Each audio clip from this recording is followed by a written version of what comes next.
Muy bien, vamos a dar con inicio a la conferencia magistral del profesor Abraham Velázquez Craft. Vamos a compartir su semblanza. Vamos a iniciar con el mensaje de bienvenida. Mira, vamos a darles unos 2 minutos más para los chicos. Muy bien. Okay, gracias. Jóvenes, les pedimos por favor que durante la conferencia hagan su participación a través del chat. Son bienvenidos a participar, a preguntar, a dar su opinión durante el desarrollo de la plática. Nuestro invitado honor va a estar leyendo sus mensajes y al final se van a activar los micrófonos para una ronda de preguntas y respuestas. Pero sean bienvenidos a participar a través del chat durante el desarrollo de la misma.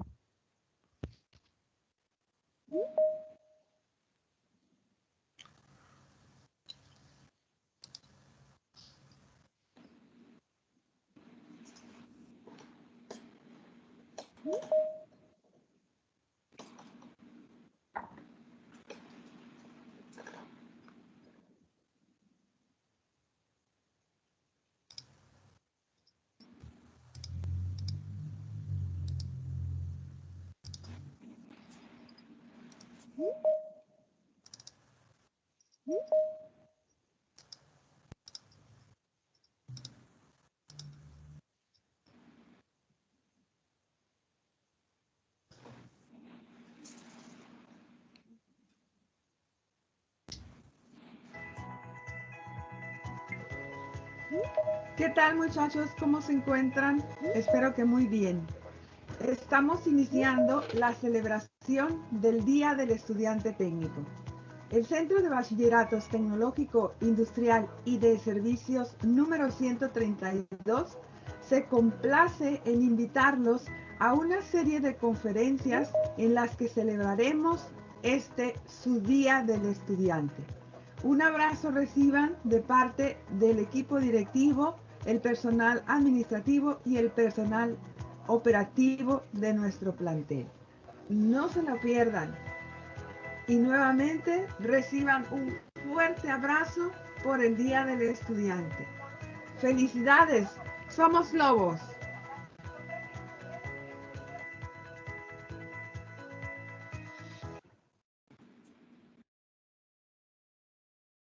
A continuación, nuestro compañero Sergio Mirazo hará la lectura del perfil biográfico de nuestro exponente invitado.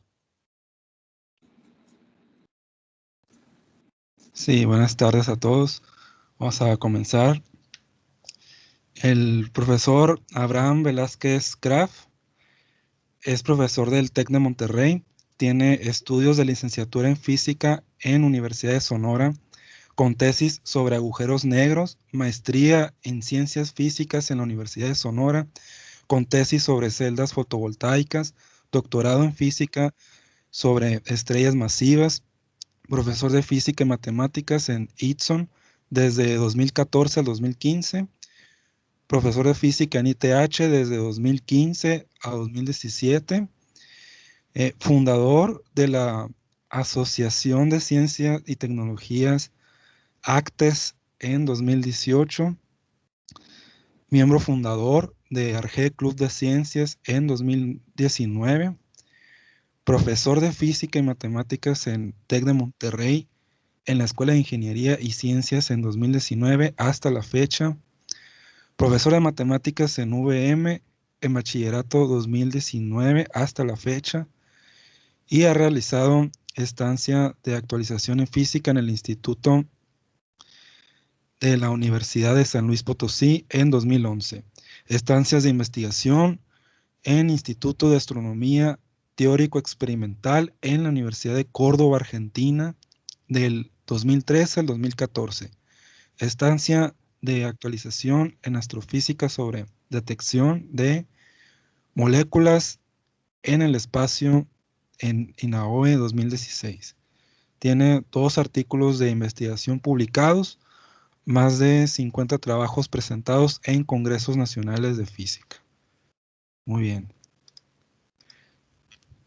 Entonces, adelante, Kraft, puedes comenzar. Perfecto. Bueno, muchísimas gracias, profesor Misael. Primeramente quiero agradecer la invitación. Me parece excelente, ¿no?, que se hagan este tipo de cosas, este tipo de eventos para jóvenes. Veo que hay una presencia de estudiantes bastante considerable y la verdad me pone bastante feliz, ¿no? La intención de la plática de hoy, chicos, es una plática divulgativa sobre la contribución de un personaje que yo creo que hasta al que menos piensen no sabe sobre este personaje. Se llama Albert Einstein. Es un personaje que vivió en el siglo pasado y dejó una huella, me parece que imborrable, ¿no? ¿Por qué el motivo de esta plática? Porque justamente este año, chicos, se conmemora 100 años de que a este personaje le hayan otorgado el Premio Nobel de Física, ¿no?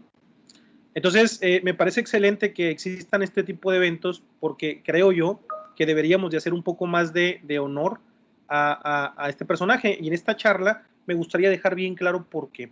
¿Está bien? Voy a compartirles la presentación que traigo. Es una presentación de carácter divulgativa, como lo menciono. Posiblemente, no sé si hay algún otro evento y soy invitado, y ese evento nos metemos un poco más en la parte técnica. Esta charla pudiera convertirse en algo más sustanciosa, ¿no? Pero bueno, ahí va. Entonces,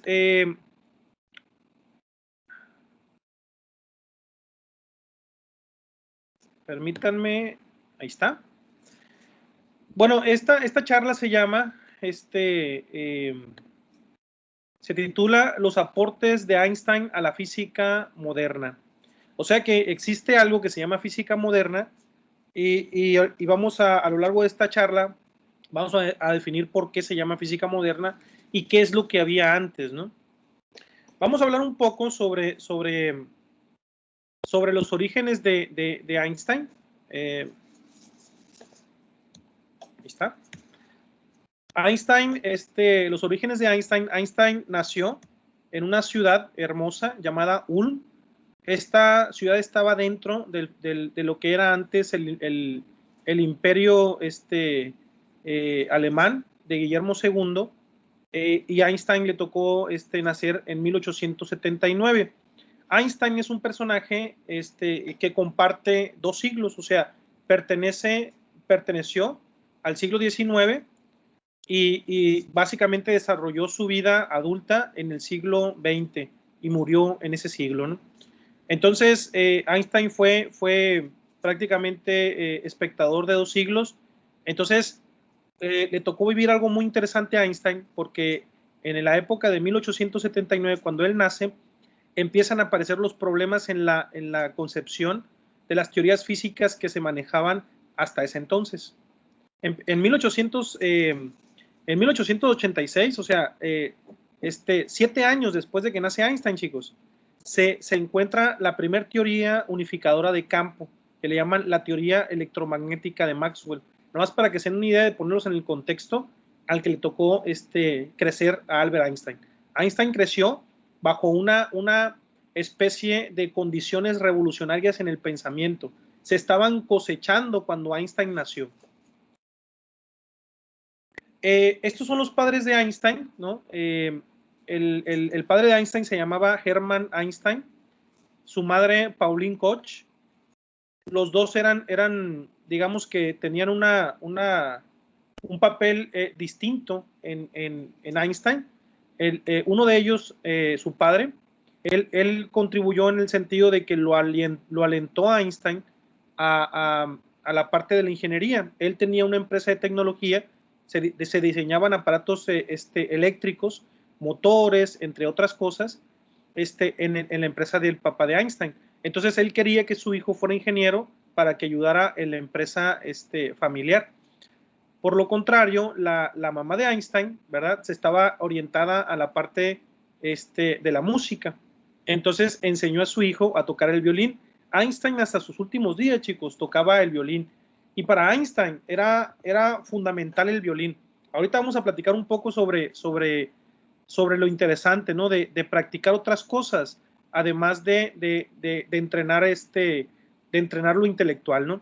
Además de lo intelectual, ustedes tienen que practicar otras cosas. Un ejemplo muy claro es Albert Einstein. Él dice que el tocar el violín era algo liberador para él. Dice que le ayudaba a aumentar sus capacidades creativas. Graf, Sí. perdón que te interrumpa. Sí. Están mencionando en el chat que nomás se está viendo la primera diapositiva. Ah, ok. A ver, permítanme. Va de nuevo. Les voy a compartir el escritorio. Ahí seguro se va a ver lo que esté aquí. A ver, pregunta si todo bien ya, Misael. Sí, perfecto. Se ve. Muy bien. Entonces, bueno, Einstein siempre estuvo muy apegado a la música y parece ser que, bueno, según lo manifiesta Einstein, la música fue fundamental para la parte creativa que él desarrollaría más tarde, ¿no? También hubo un personaje fundamental, un tío que tenía Einstein, que a la edad de 5 años, el tío le mostró una brújula, la famosa brújula, que es fundamental en el desarrollo de esta historia. A Einstein le muestra una brújula a muy temprana edad. Einstein presentaba problemas como de autismo, tenía síntomas de autismo, no hablaba, hasta los 5 años empezó a pronunciar sus primeras palabras. Entonces uno de sus tíos le mostró una brújula y le empezó a explicar, el tío era ingeniero, le empezó a explicar el mecanismo de ella, o sea, le explicó que existían fuerzas misteriosas e invisibles que causaban efectos en cuerpos, en objetos, y la brújula era una de ellas. Einstein era un niño muy callado y Einstein más tarde manifestó que esa brújula lo marcó, o sea, una experiencia que tuvo con uno de sus tíos sobre la explicación de un fenómeno de la naturaleza, hizo que Einstein definiera su camino, ¿sí? Einstein desde muy temprana edad sabía que parte de los talentos que él tenía era la ciencia, pero a lo largo de su camino desarrolló otros talentos y esos talentos lo llevaron a tener algunas tipo de dudas, como algunos de ustedes que están ahorita presenciando esta plática.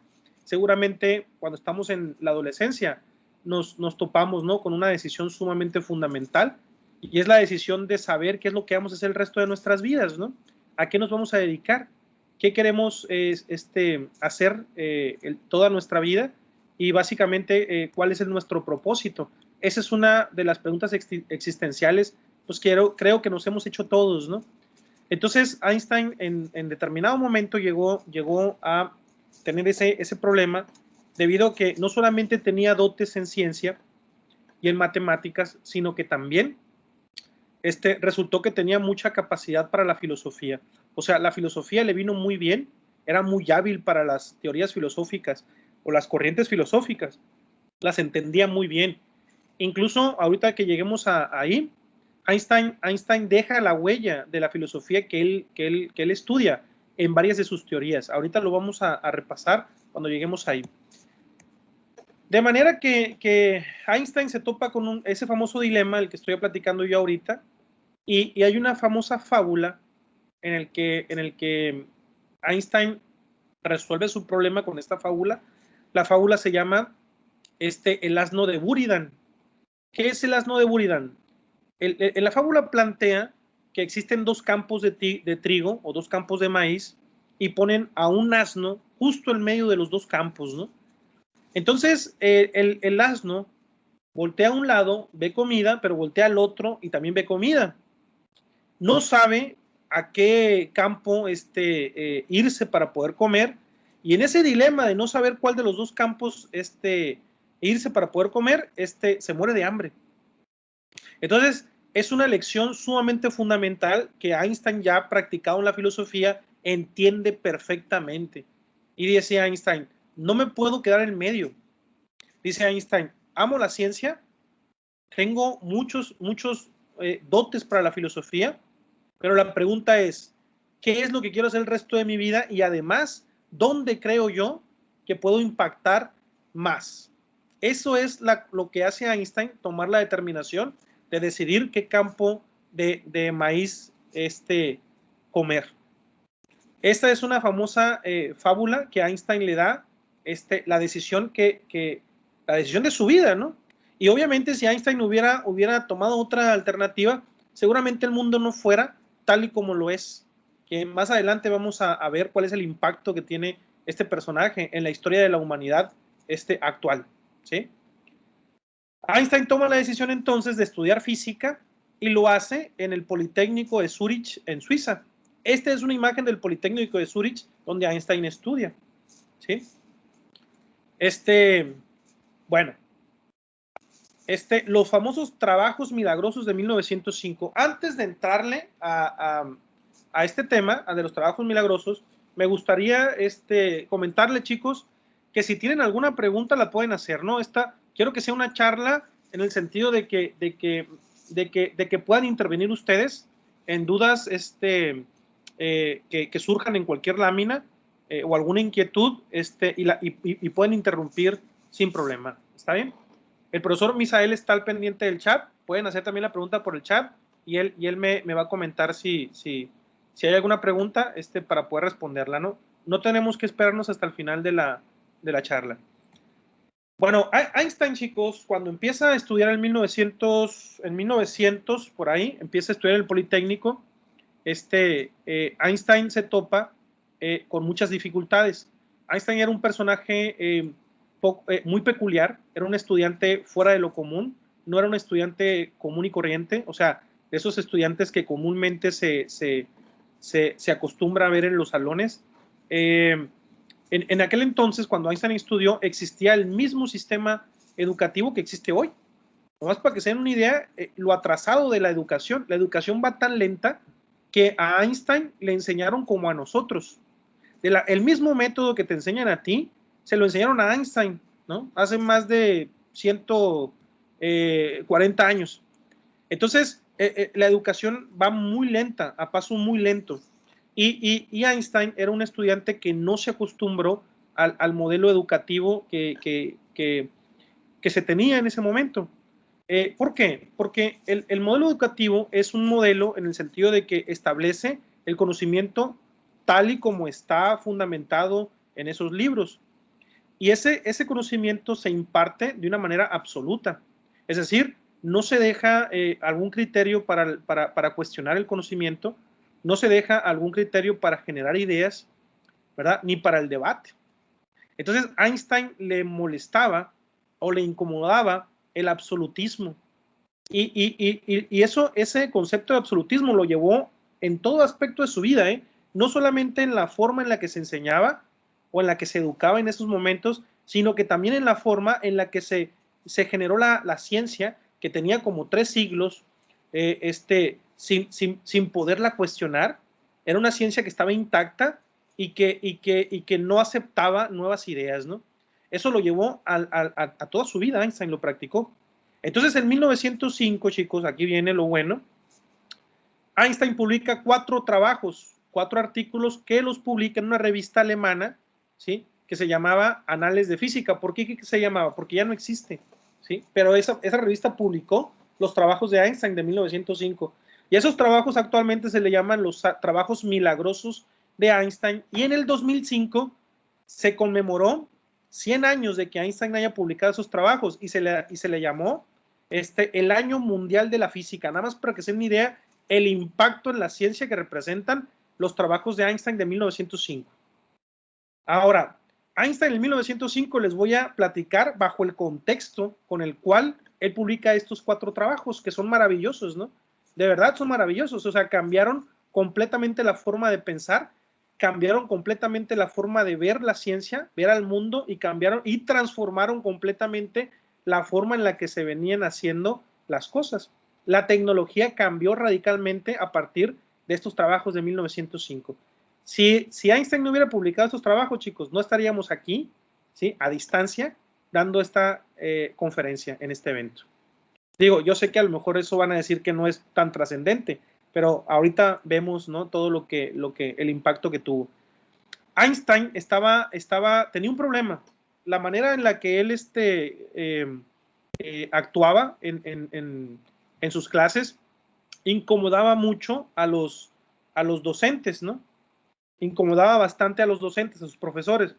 Por lo tanto, Einstein era una persona que no era bien aceptada en lo que yo le llamo la academia, o sea, en este núcleo, ¿no? En este cajón donde uno se tiene que comportar para ser aceptado, ¿no? Y ser profesor de cierto lugar y ser estudiante distinguido, etcétera, etcétera. Este cajón, ¿sí? En donde tienes que cumplir ciertas reglas para ser aceptado. Einstein estaba fuera de ese cajón y entonces, como estaba fuera de ese cajón, en ese entonces, para poder ser profesor catedrático, o sea, profesor en una universidad, necesitabas la carta de recomendación de uno de tus profesores.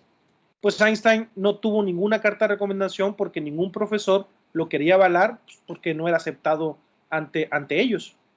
Entonces, Einstein, al no tener una carta de recomendación, no podía ejercer como profesor, o sea, no podía impartir clases en ningún lado.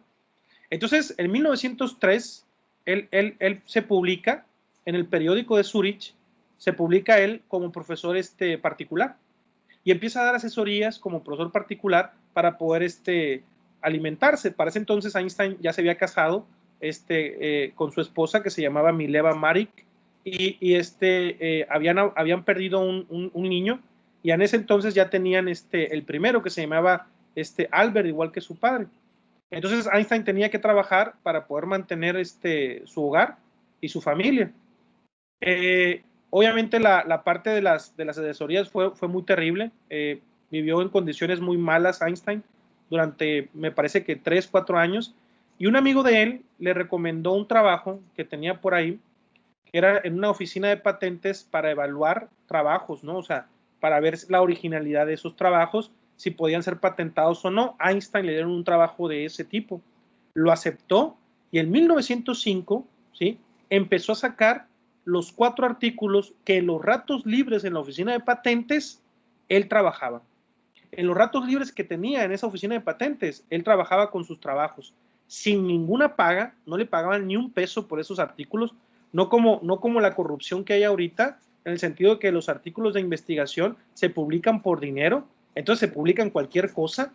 Esta gente trabajaba por amor, trabajaba con otra finalidad. Nomás quiero que vean el contexto de este personaje. O sea, publicó artículos por gusto, no por dinero, no por fama, no por un puesto, no porque lo obligaban.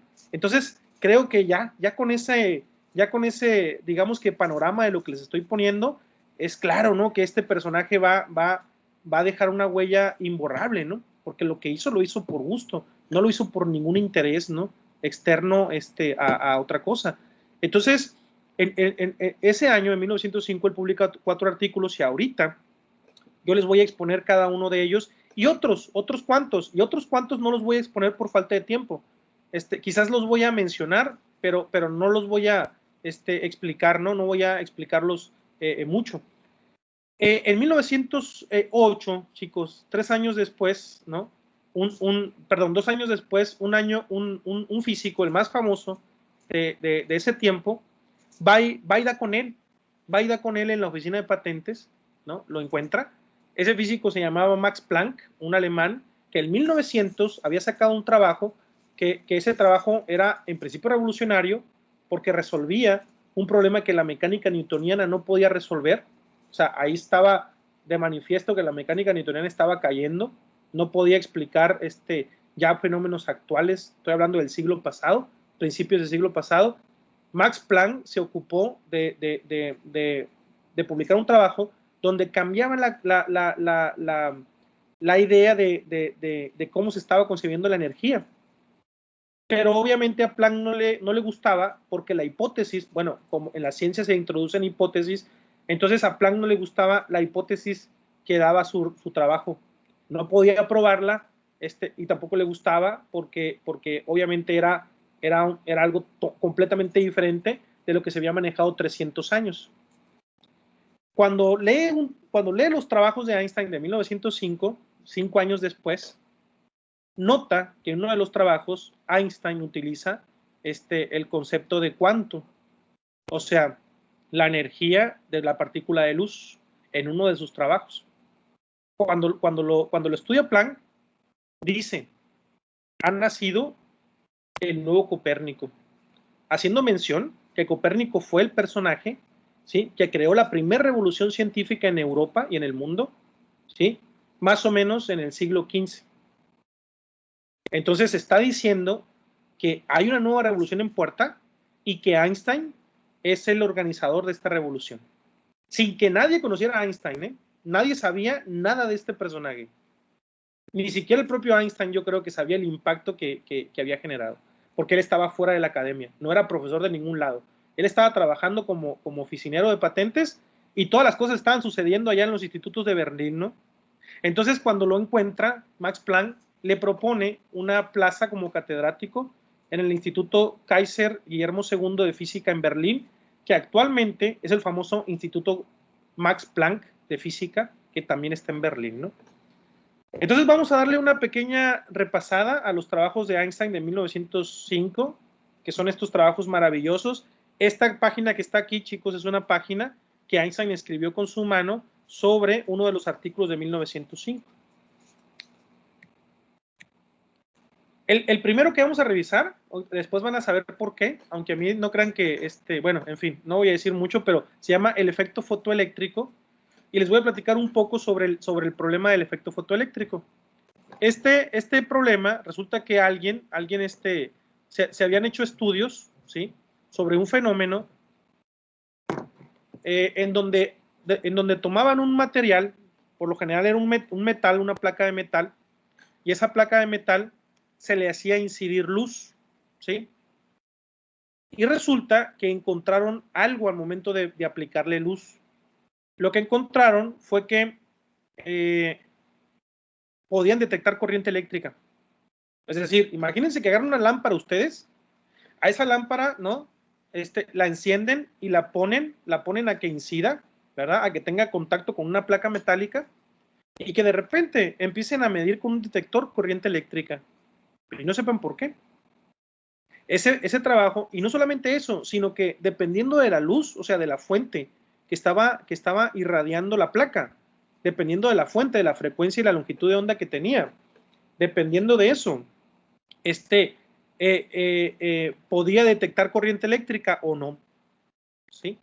O sea, no siempre detectaban corriente eléctrica, entonces era un problema muy poco común. Las teorías en ese momento, que son las teorías newtonianas, se llaman teorías clásicas, no podían alcanzar este problema, y era un problema que se dejó ahí, un problema abierto, de esos problemas que de repente aparecen, y que los científicos dicen, no te preocupes, hombre, las teorías no pueden alcanzarlo, pero mira, nadie le hace caso a este problema, tú déjalo por ahí. Resulta que Einstein en 1905 propone una idea completamente revolucionaria, en donde lo que hace Einstein es que ya permite él, ¿sí?, la idea de algo que se llama átomo. Esto no es una idea de Einstein, ¿eh? Quiero aclarar que no es una idea de Einstein. Hay un científico atrás, también me parece que austriaco. En aquel entonces los imperios estaban juntos, así que se le considera alemán o austriaco, ¿no? Pero este personaje se apellidaba Boltzmann. Boltzmann introduce un modelo donde concibe ya que los gases están constituidos por partículas muy pequeñas que tienen velocidad y tienen energía cinética. Crea un modelo que se llama la famosa teoría cinética de los gases, ¿verdad? Él lo crea y determina características, determina propiedades físicas. La comunidad científica, este trabajo Boltzmann lo saca en el siglo XIX. La comunidad científica repudia las hipótesis de Boltzmann y lo presentan como un loco y lo presentan como un modelo no científico. ¿Por qué? Porque desafiaba cualquier idea que la teoría clásica tenía, ¿sí? Entonces, no es Einstein el que introduce las ideas de partículas subatómicas, sino que es Boltzmann. Entonces, influenciado en Boltzmann, Einstein en 1905 cree que sí, que la materia está constituida de estas cosas, ¿sí? y que existen estas cargas eléctricas que los fotones, que en ese entonces no se llamaban fotones, pero se llamaban cuantos de luz, porque en 1900 Planck ya había introducido el concepto de cuanto, cuanta le llamó Planck a la energía de esa partícula de luz. Einstein toma el resultado de Planck y dice que esta onda azul es un cuanto de luz con energía H nu. Nu es la frecuencia de la luz y la H, la famosa constante de Planck que aparece en el trabajo de Planck de 1900. O sea, la energía está determinada. Pero no solamente eso. Einstein dice que esta cuanto de luz, esta partícula de luz, es como si fuera una pelotita que tiene esa energía y que al momento de colisionar con las cargas, ¿sí? Con las cargas que están ahí, que tiene el material, esas cargas absorben el cuanto de luz, les da energía cinética y pueden romper el enlace que tiene el núcleo de ese átomo con esa carga. Si la energía cinética es suficiente, dice Einstein, entonces va a poder romper esa función de trabajo o función de amarre que le llama Einstein, que es un potencial de amarre con el cual el electrón se mantiene dentro del átomo, ¿no? En los estados del átomo, después se llamaron estados, en ese entonces se les llamaba órbitas, y lo mantenía ahí. Einstein calcula una ecuación matemática basada en el principio de conservación de energía y los conceptos nuevos que él introduce en 1905 para poder explicar el efecto fotoeléctrico, y lo hace. Y dice, cuando la energía cinética es suficiente, le llama energía cinética máxima, entonces se puede romper ese potencial de trabajo. Y al momento de romperse, la partícula o el electrón se libera del átomo y, por definición, el movimiento de una carga es la corriente eléctrica que detectan los detectores. Un problema que no se había podido resolver en más de 150 años, chicos, con dos ideas revolucionarias que introduce Einstein y no le importa. O sea, tiene la certeza Einstein de que él pudo ver la naturaleza y no los que estaban adentro de la caja. Eso fue sorprendente. Por eso Planck dijo, llegó el nuevo Copérnico. O sea, llegó alguien arrasando lo que había, sin importarle nada, ¿no? Entonces yo pongo ahí como una frase, la cuántica había llegado. A Einstein se le considera también uno de los padres fundadores de la mecánica cuántica, ¿no? ¿Ok? Entonces, muy bien. El siguiente problema, si se van a fijar ahorita que yo empiezo a explicar los trabajos de 1905, todos están relacionados, absolutamente todos están relacionados. Einstein, hay un problema, ¿sí? Que ese problema lo trae un botánico. Este botánico me parece que vivió como en el siglo XVII, por ahí, tenía un montón de años este problema, como 200 años. Y lo que hace es que estudia los granos de polen con un microscopio, cuando andaban de moda por ahí, que todos querían ver lo que el microscopio podía ver. Entonces pone unos granos de polen, ¿sí?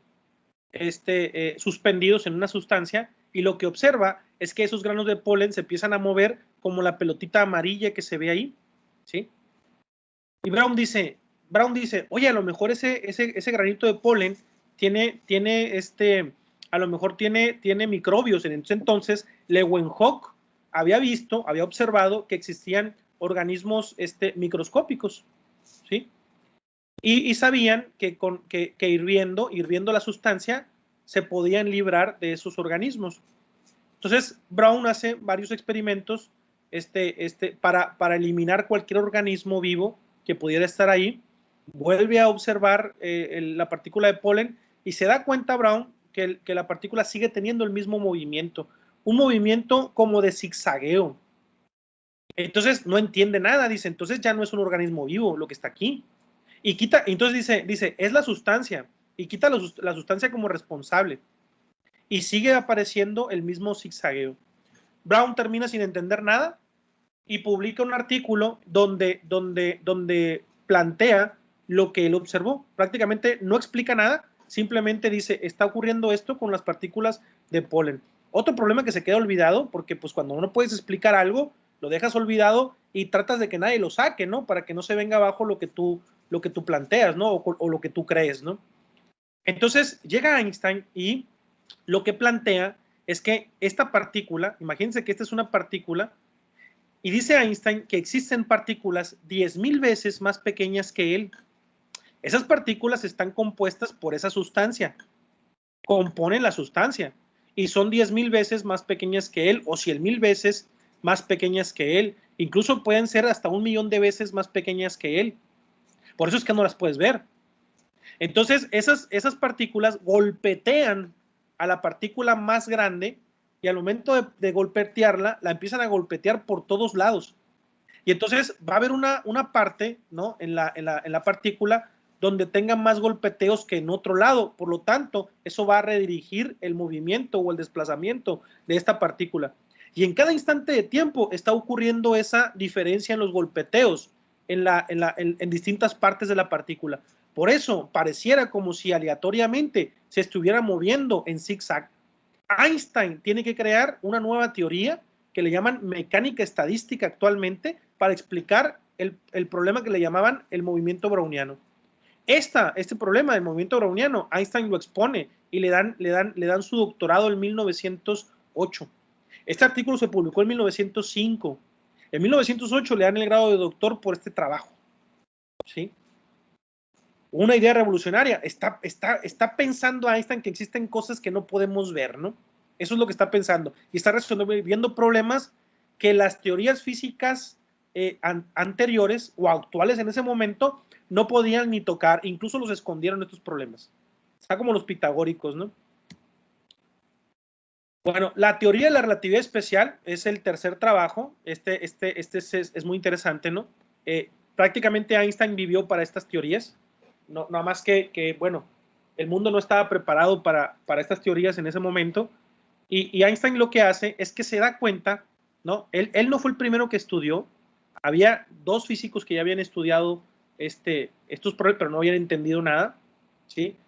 Y Einstein se da cuenta con un experimento pensado, ahí es donde Einstein introduce los famosos experimentos pensados, y lo que hace es que él se da cuenta que la luz rompe las ecuaciones de cinemática de relatividad de Galileo. O sea, unas ecuaciones de relatividad del movimiento que estaban planteadas durante 400 años en la ciencia. Desde que Galileo estuvo, replanteó unas ecuaciones que se llaman las transformaciones de Galileo para la relatividad del movimiento de cuerpos, y esas ecuaciones plantean que el tiempo, ¿sí? Para un observador en movimiento y para un observador en un sistema de referencia inercial, que es un sistema de referencia en reposo, miden los mismos tiempos. El tiempo transcurre igual para ambos observadores, como si el tiempo fuera un parámetro independiente de lo que ocurra aquí en la Tierra o en cualquier fenómeno del universo. Eso es lo que pensaba Galileo y lo que pensaban Newton y los demás, ¿no? Los demás predecesores de ellos, ¿no? Que el tiempo era un parámetro independiente de cualquier cosa que tú hicieras, y entonces eso le llamaban tiempo absoluto. Es decir, no importa lo que hagas, el tiempo transcurre siempre de la misma manera, independientemente lo que tú hagas. Si haces un berrinche o no, el tiempo transcurre igual. Si te mueves o no, el tiempo transcurre igual, ¿sí? También el espacio no cambia, yo me puedo mover y el espacio sigue siendo igual, yo no veo que se distorsione ni nada, ¿verdad? Entonces, eso es lo que se creyó durante 300 años. Einstein, con un experimento pensado, se dio cuenta que para la luz, si la ponía en juego en estas ecuaciones, las ecuaciones no cumplían, que la luz se mantuviera. Hay un concepto que se llama invariante. Entonces, para la luz no se cumplía. Y entonces Einstein diseñó un experimento pensado en un tren, en donde se dio cuenta que la luz rompe todas las concepciones clásicas de la mecánica. Cuando Einstein se dio cuenta de eso, dijo, entonces tenemos que crear una nueva mecánica. La teoría de la relatividad especial es crear una nueva mecánica, o sea, una mecánica moderna, una nueva física para cosas que se muevan a las velocidades de la luz. El problema es el movimiento. Cuando algo se mueve muy rápido, pasan ciertas cosas, ¿sí?, que Einstein se dio cuenta, las pudo matematizar en un modelo, que es este artículo de 1905 que se llama relatividad especial, y postula dos cosas. El primer postulado es que las leyes del universo son las mismas sin importar el marco de referencia inercial con el que se midan. O sea, Einstein dice, no importa si te estás moviendo o estás en reposo, ambos estén midiendo cosas distintas. Esas mediciones son correctas para ambos observadores. No importa, porque hay una forma hay una transformación entre un sistema y otro para saber que es correcto. El segundo postulado, que me parece muy delicado, es que la velocidad de la luz es constante independientemente del marco de referencia donde se mida. Está diciendo Einstein que cualquier observador, no importa cómo se no importa cómo se mueva, y tampoco importa dónde se encuentre, la velocidad de la luz para ellos es igual. Todos van a medir la misma velocidad de la luz. Eso es lo que dice el segundo postulado de Einstein, de la relatividad. ¿Cuáles son las consecuencias, ¿no?, de este artículo que se llama relatividad especial? De hecho, se le llama así, pero Einstein le puso otros nombres cuando los publicó. Se llama hacia la electrodinámica de los cuerpos en movimiento. Es el nombre original que tenía este artículo con el cual Einstein lo publicó. Y una de las consecuencias de relatividad es que cuando uno se mueve a velocidades muy altas, la longitud se contrae. A eso se le llama contracción de la longitud y pasa. Otra de las consecuencias, déjenme mover es que el tiempo se dilata, chicos. O sea, a medida de que tú te muevas, el tiempo transcurre más lento. Mientras más te muevas en el espacio, más lento transcurre el tiempo. Ahora, esas consecuencias las encuentra Einstein, están completamente probadas, pero hay un montón de cosas que se quedan ahí todavía planteadas. O sea, ¿por qué el tiempo se dilata? ¿Por qué se contrae el espacio? Pero no es el momento, ¿no?, para platicar de esto. Claro, también la teoría de la relatividad define los famosos eventos que pueden ocurrir en este universo, y son los eventos espaciotemporales, o sea, el futuro, el presente y el pasado, que antes no se podían estudiar. La teoría de la relatividad general, de la relatividad especial de Einstein, define qué es el futuro, qué es el presente y qué es el pasado, y además, cómo podemos viajar en ellos. A ese grado, la teoría de la relatividad de Einstein, ¿no? Ahí está Einstein dando una clase de manera seguramente inútil porque nadie la entendía en ese momento, ¿verdad? Y esto es lo que establece la relatividad especial. Es una teoría, ¿sí?, que se puede teorizar los viajes en el tiempo, ya sea hacia el futuro o hacia el pasado. Explican cómo suceden esos eventos, ¿verdad? Lo quieran creer o no, nosotros somos viajeros en el tiempo. Yo hace 50 minutos estaba preparándome un café para la charla, y ahorita estoy explicándoles la teoría de la relatividad especial, al menos en lo que consistió. Eso quiere decir que he viajado al futuro. Hemos viajado todos aquí al futuro. No debe de parecerles extraño, ¿no? Somos viajeros en el tiempo. Y la teoría de Einstein explica el cómo lo hace, en cómo lo hacemos, ¿no? Es una teoría muy, muy efectiva. Es una de las teorías más probadas, que más ha tenido éxito. Claro, no es una teoría que esté completa todavía, tampoco lo voy a discutir aquí, pero es una teoría que el espacio-tiempo lo conciben como un espacio-tiempo continuo. Eso deja abierto otras posibilidades, ¿no? ¿Ok? Entonces, otro de los artículos fue la equivalencia entre la masa y la energía. El famoso artículo entre la equivalencia de la masa y la energía. ¿Qué es eso? Bueno, resulta que Einstein, ¿sí?, cuando saca la relatividad especial lo que hace es encontrar las ecuaciones de movimiento, o sea, la cinemática. En ese trabajo encuentra la cinemática, define lo que es el tiempo, ya le quita el concepto absoluto al tiempo, le quita el concepto absoluto al espacio. Dice que el espacio y el tiempo están relacionados, ¿sí?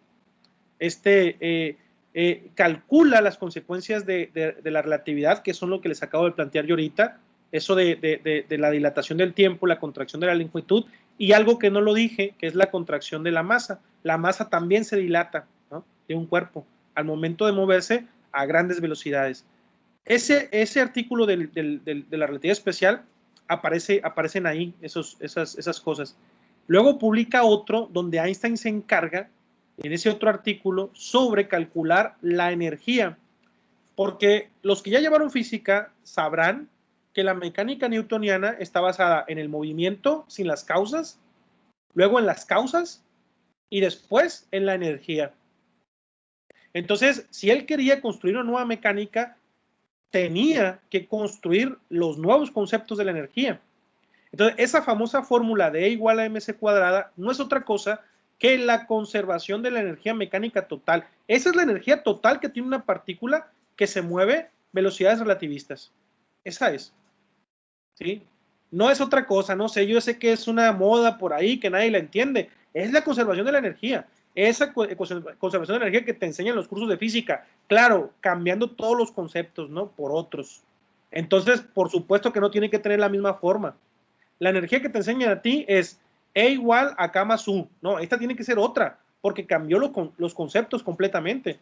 Entonces, cuando redefine Einstein la energía mecánica total, le da esta.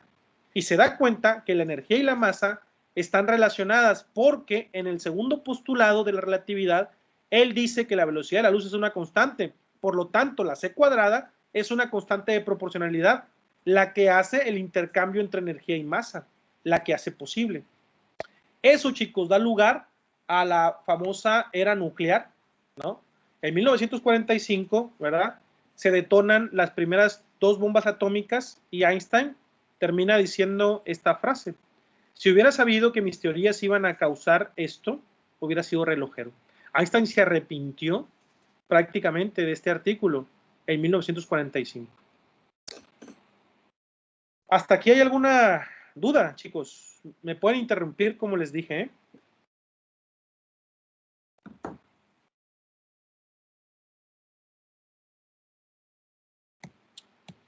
Continuamos, ¿no? Hay un artículo por ahí que no se platica mucho, no sé por qué. Ese artículo sacó Einstein en 1907 y Einstein habla sobre el calor específico de los sólidos. Prácticamente define Einstein lo que es un sólido en la parte atómica.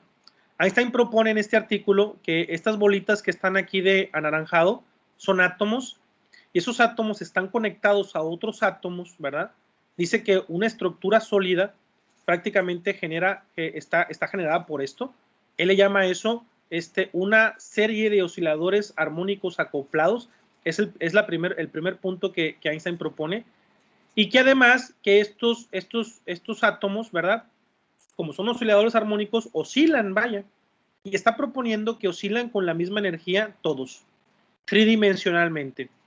Entonces después, hay otro modelo mejorado al modelo de Einstein, se llama el modelo de Debye, que ese modelo se considera como el modelo que abrió el área a una área de la física que se llama estado sólido. Pero yo todavía no entiendo por qué, si Einstein en 1907 propone el modelo, Debye lo mejora. O sea, Debye le cambia las condiciones que Einstein tiene, genera otro modelo Debye, ¿sí? Y le dan la contribución a él. Entonces, no lo sé, porque históricamente Einstein lo propone. Antes de Einstein no teníamos idea, ¿no?, de qué era un sólido ni de qué estaban constituidos. O sea, pensábamos que eran cosas de masa. La masa ni siquiera la podíamos definir tampoco. Simplemente era algo que se ponía en una báscula y te daba un número. Entonces, no sé. Creo que por eso este artículo a veces se queda un poquito en el olvido, pero para mí es fundamental porque abrió un área. Sin este artículo, Debye no hubiera obtenido absolutamente nada, no hubiera obtenido su modelo, ¿no? Y el área de estado sólido hubiera quedado seguramente, no sé hasta cuándo hubiera sido abierta esa área, ¿no? El primero que lo hace fue Einstein, en 1907. Y bueno, vamos a hablar sobre la famosa gran teoría, es la obra maestra de Einstein, ¿verdad? Es considerada la obra maestra de Einstein. En 1908, Einstein estaba en su oficina y estaba pensando, porque, bueno, no lo dije, pero la teoría de la relatividad especial de 1905 se llama especial porque no es una teoría generalizada. Lo que hace esta teoría es que estudia espaciotiempos que les llaman espaciotiempos planos. O sea, espaciotiempos que no están curvados. Objetos que se mueven, ¿no? En un espacio-tiempo plano, en donde no sufre ningún cambio la pendiente de esa superficie, por ejemplo. Entonces, Einstein estaba buscando generalizar ese trabajo, ¿sí? Y entonces lo que él necesitaba es encontrar una forma de explicar los sistemas de referencia que les llaman no inerciales, es decir, cuando están acelerados, ¿no? Entonces, lo que hace Einstein es que en otro experimento pensado en su oficina, en 1908, ya tenía una oficina él, ya trabajaba como catedrático y le pagaban por entender las leyes del universo. Él puso en una nave, ¿sí?, a un astronauta dentro de una nave. Dice, bueno, si la nave está sobre la superficie terrestre, el astronauta es como si sintiera, ¿verdad?, gravedad. Es como si sintiera una fuerza gravitacional igual al peso porque está en la superficie, y si él estuviera cayendo, esa aceleración fuera de 9.8 metros sobre segundo al cuadrado. Entonces dice Einstein, mira, si yo ese cohete lo pongo en funcionamiento y lo acelero, ¿sí?, a 9.8 metros sobre segundo y le quito la superficie de la Tierra, ¿sí?, el astronauta sintiera el mismo efecto como si estuviera en la superficie de la Tierra. Entonces dice Einstein, quiere decir que no existen las fuerzas, o sea, la fuerza gravitacional no existe, y le quita. Lo que hace Einstein en el momento de crear esta equivalencia es que rompe con un cuestionamiento que hace Leibniz. Cuando Newton saca su cuarta ley de la gravitación universal, le pregunta Leibniz, ¿y qué es esa fuerza? Ya sé que la puedes cuantificar, pero ¿qué es esa fuerza? Y Newton no tiene absolutamente ni una respuesta. Desde ahí, desde el momento en que la cuarta ley se creó, ya tenía problemas porque no podía responder qué era. ¿Qué demonios era la fuerza de la gravedad? No lo sabía. La podía cuantificar, pero no sabía qué era. Entonces Einstein, cuando dice que la fuerza no existe, dice, listo, tengo que escribir una nueva teoría para la gravedad. La de Newton está equivocada. ¿Por qué? Porque yo puedo generar escenarios en donde aparezcan fuerzas gravitacionales y no existe ninguna fuerza. Simplemente son sistemas acelerados. A eso le llama Einstein el famoso principio de equivalencia, que lo obtiene en 1908, ¿sí? Lo obtiene en 1908, y básicamente Einstein sabe, ¿sí?, que lo que debe de entender ahorita y lo que debe de seguir la teoría es definir lo que le llaman espacios curvados.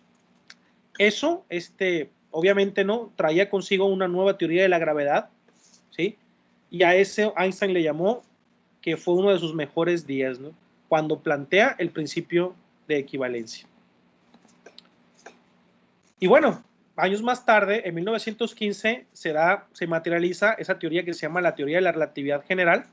Entonces Einstein vuelve a introducir nuevos conceptos, algo que le llama el tejido espaciotemporal, y dice, mira, las masas, todos los cuerpos, ¿sí?, deforman algo que se llama tejido espaciotemporal o espacio-tiempo.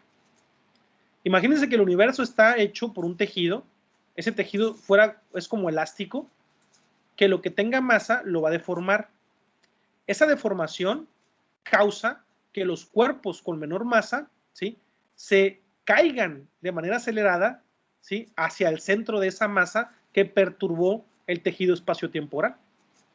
Y entonces, al momento de caer, van a caer con cierta aceleración todos, como el resultado que había encontrado Galileo 400 años atrás. Galileo encontró que cuando tú dejas caer algo, que eso le llamaron la caída de los graves, ¿no?, que ahorita le llaman caída libre en tus cursos de física, determinó que todos caían con la misma aceleración independientemente de su masa. Eso era el rompimiento de una idea que se venía cosechando desde la época de Aristóteles. Galileo dijo que no importaba la masa ni la formología que tenía un cuerpo, todos caían con la misma aceleración. Eso dijo Galileo. No dijo por qué, pero dijo que él había observado eso, incluso lo había medido. Entonces, la teoría de la gravedad de Einstein era sumamente consistente con lo que ya sabíamos de hace 400 años, hombre. Era genial. Una nueva teoría de la gravedad había nacido.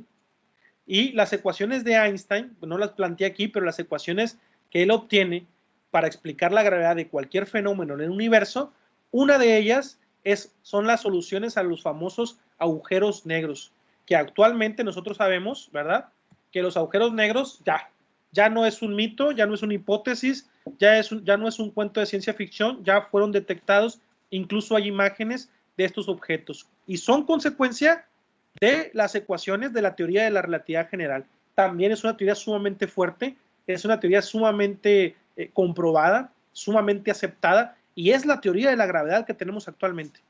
La de Newton es una teoría, le llamamos efectiva, es decir, cuantifica, te da un número, pero no explica lo que es la gravedad.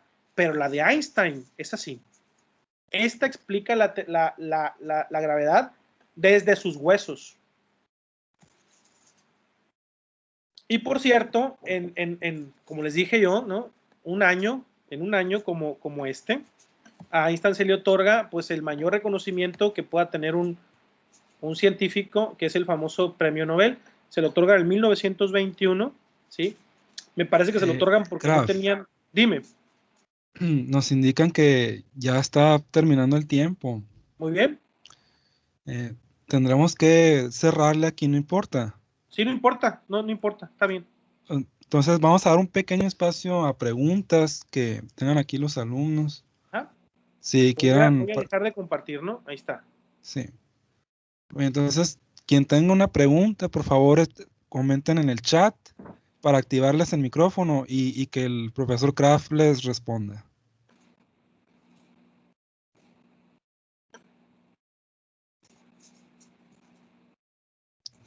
Bueno, entonces, si no hay dudas por el momento, vamos a extender la constancia aquí a Kraft.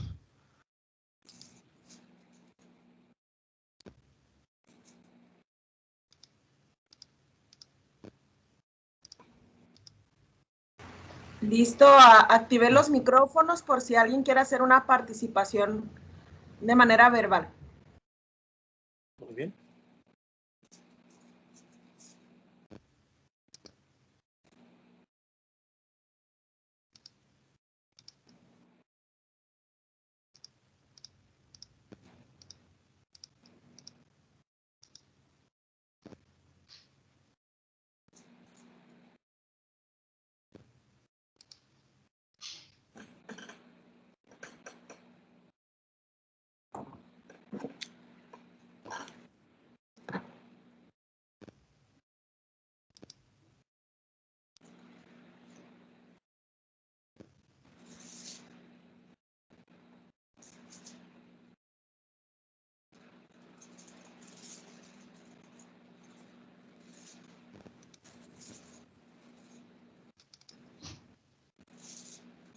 Muy bien, aquí tenemos la constancia, ¿sí se ve? Ajá, sí. Muy bien. Muchas gracias, Kraft, por la plática. Estuvo muy, muy interesante. Espero que los demás estudiantes pues los hayan aprovechado todos estos conocimientos, ¿no? Porque es algo que no es tradicional en la enseñanza y muy importante de ver, porque como vemos, está muy obsoleto el sistema educativo, ¿no?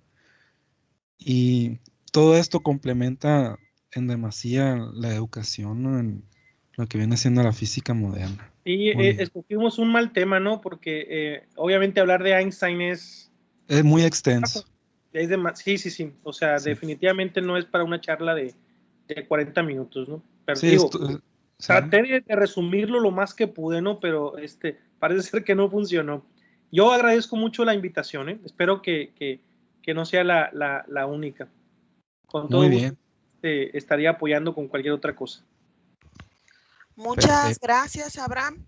A nombre de la Subsecretaría de Educación Media Superior, de la Dirección General de Educación Tecnológica, Industrial y de Servicios, en específico del Centro de Bachillerato Tecnológico, Industrial y de Servicios número 132, otorgamos el presente reconocimiento al expositor Abraham Racés Velázquez Graf por su destacada participación con la conferencia Los aportes de Einstein a la física moderna, impartido el día de hoy. Muchas Muchísimas gracias. Esperamos poder seguir contando con su presencia y invitamos a los alumnos a llenar el formulario de registro para contar con su asistencia al evento. Muchas gracias. Nos quedamos con la frase: adiós, chicos viajeros en el tiempo. Hasta gracias luego. a ustedes. Chicos, muchas gracias por su asistencia. Esperemos luego podamos terminar esta charla, ¿no? Porque nos faltó el impacto de la revolución científica que trajo Einstein al mundo. Pero sí. bueno, aquí hay algunas preguntas. Dice ahí Ricardo, si la puedes ver y leer. Ahí voy, déjame checar. Claro que sí, pregunta Ricardo Encinas. Si Einstein no hubiera tomado el camino de la física, ¿cuál hubiera sido el camino hoy en día?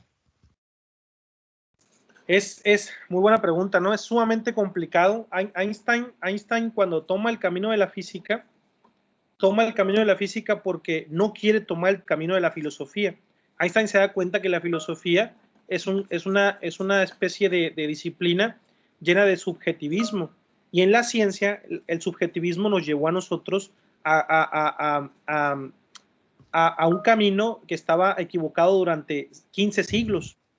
Entonces, para Einstein fue bien simple decidir que la ciencia era su camino, porque la ciencia está establecida por un método que se llama método científico, y el método científico está basado en lo objetivo. Entonces él sabía que podía aportar más por ahí, podía encontrar la verdad, y la filosofía, ¿no? La filosofía no encuentra la verdad. La filosofía jamás ha encontrado la verdad. Entonces, para él fue bien simple. Ahora, el hecho de que Einstein no hubiera entrado en el juego, pues mira, quién sabe, yo a lo mejor sería, estoy seguro que a lo mejor hubiera llegado algún personaje. La pregunta es ¿cuándo? Porque cuando Einstein llega, solamente 2 personas en el mundo se ven impactadas por lo que leen. Una de ellas es el mejor físico del mundo y lo necesitaba. O sea, él ya sabía, ¿sí?, que el concepto de energía tenía que ser cambiada, y aún así él era el autor de ese trabajo y lo negó. O sea, tuvo que llegar a alguien que no tenía miedo, tuvo que llegar a alguien que tenía una visión muy fuerte para que lo echara a andar, para que lo apoyara. Entonces, si Einstein no hubiera llegado, la mecánica cuántica, quién sabe cuándo hubiera surgido. O sea, Einstein es un personaje crucial en la historia del pensamiento. Pregunta también José Abraham Ibarra. ¿Qué pasaría si Einstein estuviera en este momento en la actualidad? ¿Qué crees que pensaría? Si Einstein, yo tengo una frase que por ahí he creado, en donde digo que cada vez que Einstein cumple un año de muerto, yo posteo esa frase, ¿no? Esa frase es que se fue y nos dejó en un mundo lleno de incertidumbre.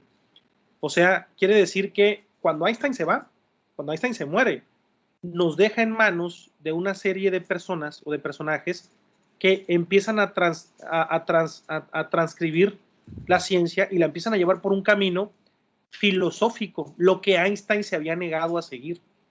La ciencia ahorita es un revoltijo de una especie de ciencia con filosofía, con cosas místicas, ¿no? Y ahorita está en un problema. Einstein, si estuviera ahorita, fuera otra vez, ¿no?, básicamente el propulsor de la nueva ciencia. En este siglo se vuelve a escribir la ciencia, chicos. Las teorías de este siglo llegaron a su fin. Quiero nada más manifestarlo. Yo sé que el profesor Misael seguramente les ha hablado de eso, pero la ciencia otra vez llegó a un límite. La ciencia del siglo, a mediados del siglo pasado, ahorita, volvió a presentar el mismo patrón que presentó la mecánica newtoniana a principios de 1900. Ahorita la ciencia necesita volver a ser escrita. Es decir, va a haber nuevos personajes en la historia. Muchas gracias, Abraham. Con esto Gracias concluimos, pues ya nos excedimos un poco el tiempo. Agradecemos a los chicos el interés y ahí estamos recurrente en la invitación para más adelante, ya que sea presencial. Muy bien, hasta luego, muchas gracias. Hasta luego. Profe, Nos cuídese vemos. mucho.